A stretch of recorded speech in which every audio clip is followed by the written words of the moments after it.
Iconic star Allu Arjun గారు recent టైంలో పుష్ప 2 సినిమాకి సంబంధించి డే 1 కలెక్షన్స్ క్లోజింగ్ ఎలా ఉన్నాయంటే సో ఇప్పుడు నైట్ అయింది. So almost second show complete అయిపోయింది. సో కలెక్షన్స్ ఈ రోజుకి దాదాపు అయితే 300 కోట్లు వసూలు చేసింది భయ్య వరల్డ్ వైడ్గా. సో ఫస్ట్ పుష్ప 2 సినిమాకి సంబంధించి రివ్యూ ఎలా ఉందంటే ప్రీమియర్స్కి దాదాపు నెగిటివ్ ట్యాగ్ అయితే వచ్చేస్తుంది. ఫస్ట్ హాఫ్ చాలా స్లోగా ఉంది, సెకండ్ హాఫ్ మాత్రం అరాచకం భయ్య. అల్లు అర్జున్ గారు నట విశ్వరూపం చూపించేస్తారు. మొత్తానికి అయితే జాతర సీన్స్కి అలాగే క్లైమాక్స్ సీన్స్కి గూస్ బంప్స్ ఖచ్చితంగా వచ్చేస్తాయి. సో లిటరలీ చెప్పాలంటే యాంటీ ఫ్యాన్స్ కూడా గూస్ బంప్స్ వచ్చేస్తాయంటే అంత న్యాచురల్గా ఉంది, అంత జీవించేశాడు మన ఐకానిక్ స్టార్ అల్లు అర్జున్ గారు. సో ఈ సినిమాతో అన్నకు ఖచ్చితంగా నేషనల్ అవార్డు మాత్రం పక్కా వచ్చేస్తుంది, అంత జీవించేశారు. ఆయన హార్డ్ వర్క్ అయితే ఖచ్చితంగా 100% పెట్టమంటే అన్న 200% పెట్టాడు ఈ సినిమాలో. సో అదేవిధంగా ఈ మూవీకి సంబంధించి డే 1 కలెక్షన్స్ క్లోజింగ్ ఎలా ఉన్నాయంటే దాదాపుగా 300 కోట్లు కలెక్షన్ కొట్టిందంట. సో అదేవిధంగా ఇప్పుడు బాక్స్ ఆఫీస్ అన్న కలెక్షన్స్ చూస్తుంటే దద్దరిల్లిపోతుంది భయ్య.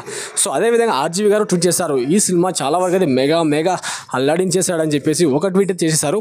సో మొత్తానికి అయితే పుష్పగాడ్ రూల్కి వరల్డే ఏకమైపోయి చాదాపుగా అసలు మామూలు లేదు భయ్య, మాటలు రావట్లేదు. సో మీ ఇమాజిన్కే వదిలేస్తున్నాను. పుష్పగాడి రూల్ అంటే వరల్డ్ మొత్తం అబ్బా అనాల్సిందే. అన్న దెబ్బ మామూలు ఉండదు. అది సార్ మన బ్రాండు తెలుగుడి దెబ్బ దాదాపుగా వరల్డ్ వైడ్గా చూపించేశాడు.